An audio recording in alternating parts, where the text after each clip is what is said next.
This is the Buddha of the Basin. This is sonic healing, 528 hertz. Around the rim of the Tibetan bowl we go. Amplify it, sustaining the harmonic flow. It's a simple process. Triangles, threes, harmonics, circles, and squares. It's for the eye that is aware. A squared plus b squared equals c squared. We see the event horizon, the hypotenuse. And we finally cooked that Christmas goose. Chickens coming home to roost. Truth is being revealed. Nothing longer can be concealed.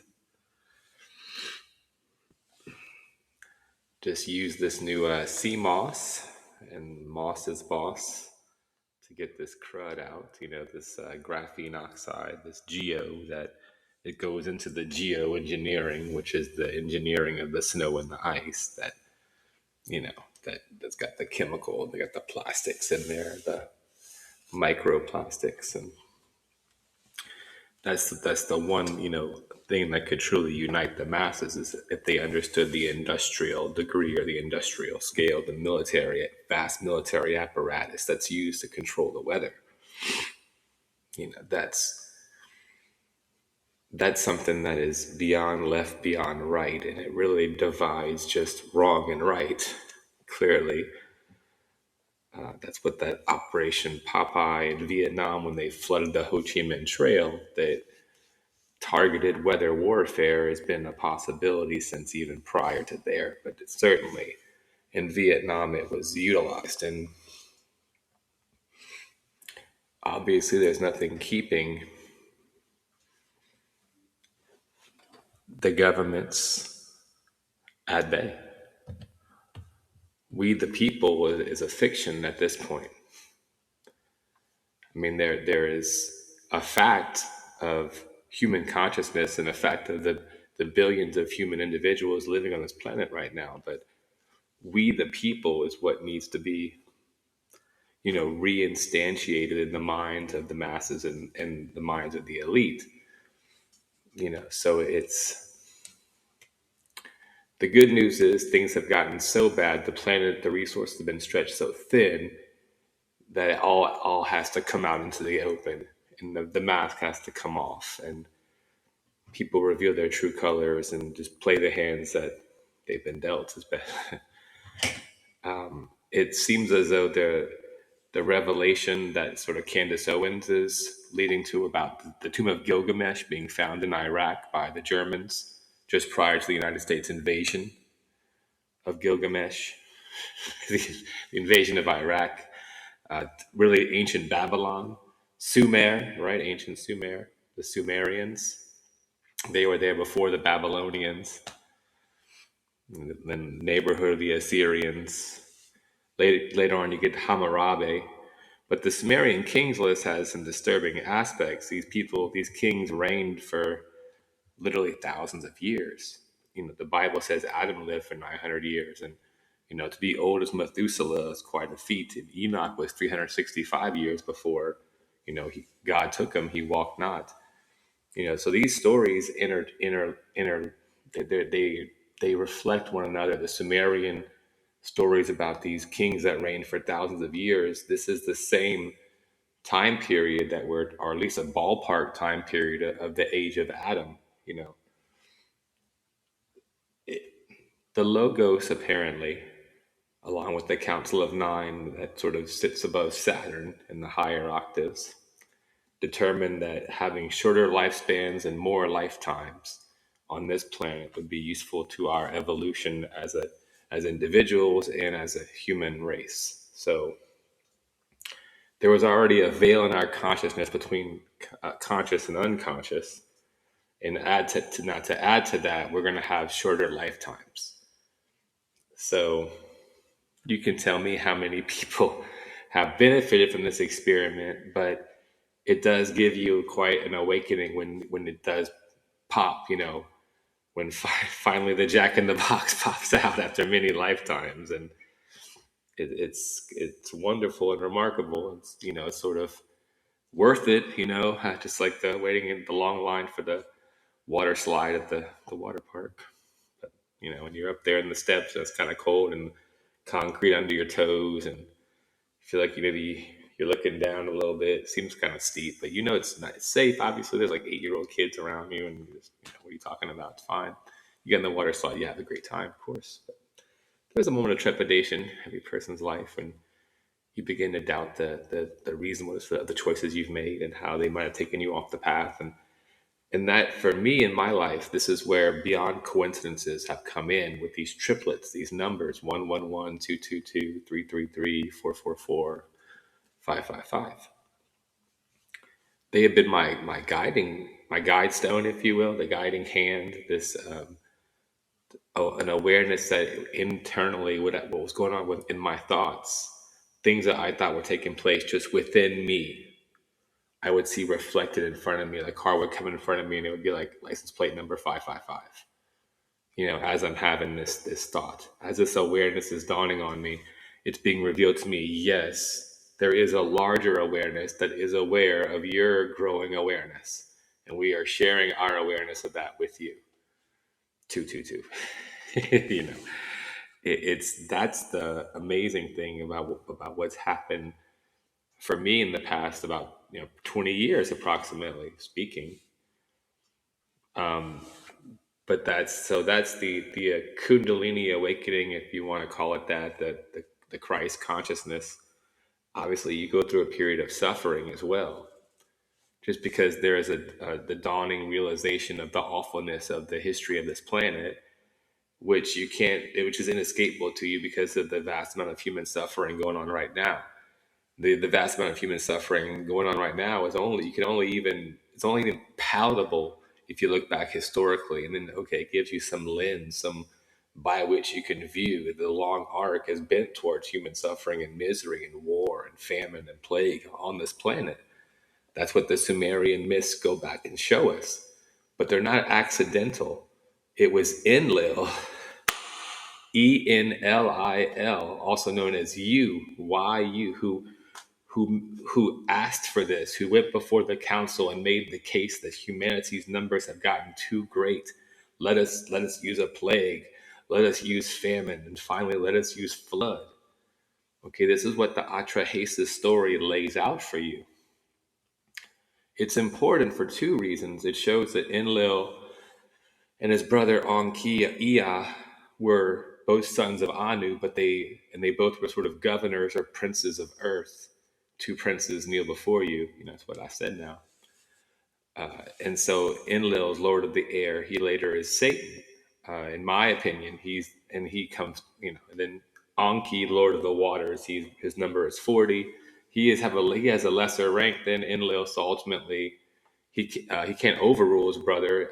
When the council agrees with Enlil to do the flood, that's how the Atrahasis story writes it. The Atrahasis story suggests that Anki goes against his brother Enlil's wishes, and he does give his agreement. He won't directly contact Utnapishtim or Zayusudra or Atrahasis or Noah, whatever you want to call this individual. Nevertheless, he goes and speaks to him through a reed wall, kind of as if Noah thinks he's dreaming, but he speaks to him through the reed wall. And just like he speaks to Moses later through the burning bush, that's a way to get around this idea. You can't directly contact humanity. You can influence the prophets via their dreams. You can give them visions. That way you're not directly speaking to them face to face, as Moses spoke with the original Yahweh face to face. Then he smashed the stones when he saw what the people had done. And then he made contact with a different one who gave us the later 10 Commandments, who was trying to sort of mimic positivity, but really it was a negative entity who turned the Israelites into ultimately, they were negatively oriented towards their neighbors. The land was theirs, and they were prepared to fight and take all that was theirs and kill the kings and the children and the wives. And Even the animals weren't supposed to be spared, and you can't neglect that. You can't.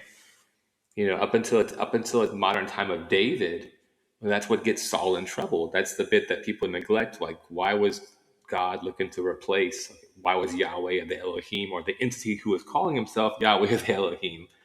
Why was he looking to replace Saul through Samuel?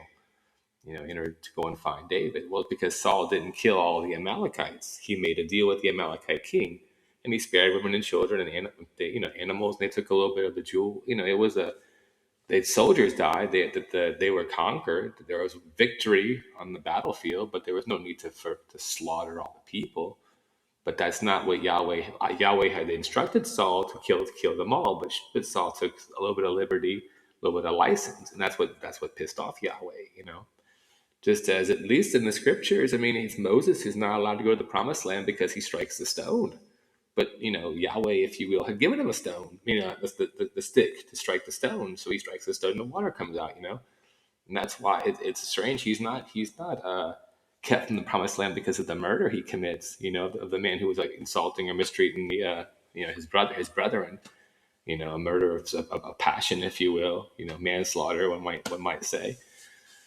No, it's not that. It's because he struck the stone. That was, he didn't keep his name holy and struck a stone. Well, you gave him a stick. And so, anywho, so it's from Mark. And again, Jesus, Emmanuel, speaks on this. He speaks on this awareness that the Old Testament father was Satan, at least midway into the Exodus story, through that aspect of in the desert, when snakes were, when the sky, when he made it rain snakes and stones, if you will. At this point, there is a negative entity doing this. Okay, you cannot blame the Israelites and blame the victims, so to speak. They thought they were going for 3 days journey to go praise Yahweh and have a feast. I mean, that's what. So, and then they go kill a race of giants, the Anakim. And so there's a larger story here that goes back to how most Christians view the evil on this planet. They take the Genesis 6, the sons of the Bene Elohim, the sons of the Elohim, which is a plurality. The Bene Elohim saw the daughters of men, saw they were comely, and came down, and they the same begat children unto them, and they were a race of giants and mighty men and men of renown and heroes. So, okay, these maybe not semi-divine, or just maybe they're not semi-immortal, but honestly, these lifetimes of these kings of ancient Sumer, I mean, just from the Bible. So it looks as something was done to our DNA, whereas our longevity was certainly downgraded. And, the raw material, as I said before, suggests this was some conscious decision of the beings who are responsible for our growth, if you will, in the solar system. Nevertheless, we should appreciate the fact that there was competing, if you will, extraterrestrial groups colonizing to some degree this planet. Like, you had our word for dog. What's up, dog? We have Dagon, who was the Babylonian, scurvy manfish. I think he was probably a good guy. I think Dagon was related to the Dogon of Mali, these from Sirius B. I'm Sirius B, and they just gave them a whole picture of the human anatomy and the relationship between Sirius A, B, and C. 49.9 years. That's in the Holy Quran too. Allah is the Lord of Sirius. So there's some connection to some beings from Sirius and the Pleiades, and then Allah, if you will, as a concept of a deity. It's a different concept of a deity than the Yahweh concept. It does say, Allah was the God of Abraham and Jacob and Isaac, but then also Allah is the Lord of Sirius. So that's an interesting turn of phrase, considering these beings from Sirius were helpful, and so we have a complicated history on this planet with extraterrestrials. Clearly, some pyramids are being discovered, like the one in Alaska, near Mount McKinley or Denali, underground. but it's mostly 450 feet. It's bigger than the Great Pyramid, Cheops, and it's got these electrical properties, these energetic properties, just like the pyramid in Cheops was meant to be a place where you would get your energy field realigned, electromagnetically. That spiraling energy would come up from the earth, and it would hit you when you were placed in that tomb at the perfect angle along that upward shaft in the Great Pyramid. So you would have a chance for your electromagnetic seals along the spine, the chakras to open, and then you'd have that potential for spiritual realignment, if you will, or rebalancing of your own sort of network. And that would give you a psychological, obviously, you'd have a mental awakening or a cleansing. One might call that the real meaning of the baptism, to have your mind cleaned, if you will, renewed as a little child. And that was a lot of what the ancients were trying to do, was just tune mankind to those frequencies. And I still think that's kind of what's happening with the pressure being put upon us all as human beings on this planet. We're being tightened and tuned up. Our strings, so to speak, are all being collectively tightened. So we reach this harmonic pitch that's pleasing to the creator, the one infinite creator. Like, we have the seven chakras and the seven rays of light that pass through these seven chakras that are like electromagnetically sealed along our spines, that contain our life force energy, and as we make this music with our vibrations, our feelings, and our thoughts, it radiates outwardly through this electromagnetic field being produced by the human heart, which is a vortex generator. And this vortex, is based upon this idea of the counter rotating, the Merkaba, that's the counter rotating tetrahedral field, or tetrahedra, the upward facing counterclockwise rotation, and then the sort of downward clockwise rotation of the sort of male and female tetrahedral pyramids. That's what equilibrating those, getting is the real meaning of the Kundalini, the real meaning of the sort of Merkaba, in terms of the transcendence of the light body. That's what really is going on here with this energy on this planet, with these alignments, and with what the sun is doing. It's giving everybody the opportunity to have that awakening, who is, if you want to go, we want to say preordained to have the awakening, because many of us, this was the lifetime. It was all laid out, hence all the 555 and 777s. And that's been, for me, just the clear indication that the higher self, or the guiding force, or the friends, the allies, but it's really just more than that. It just seems the way that reality is just able to bend itself ever so slightly to like wink back at you and tell you, like, you're doing good. I'm with you. We're with you. The universe smiles upon you. But that's the idea that kindness is baked into the equation, and just intending good for others puts you in a positive vibration, and puts the universe as an ally to you. Everything in the biofield becomes an ally to you when you're harmonious, just like this 528 hertz, which is analogous to 528 nanometers with the wavelength of the green light, right? So it's that green light that passes through the heart chakra. And that's what enables the healing at the DNA level, ultimately.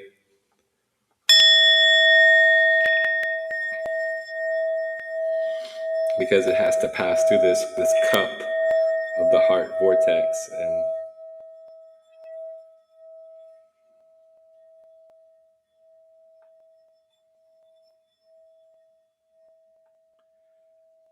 that's a frequency that will do it. It's been proven to help DNA regenerate itself. And it does correlate with this green light. Peace to you, my brethren. God bless and good night.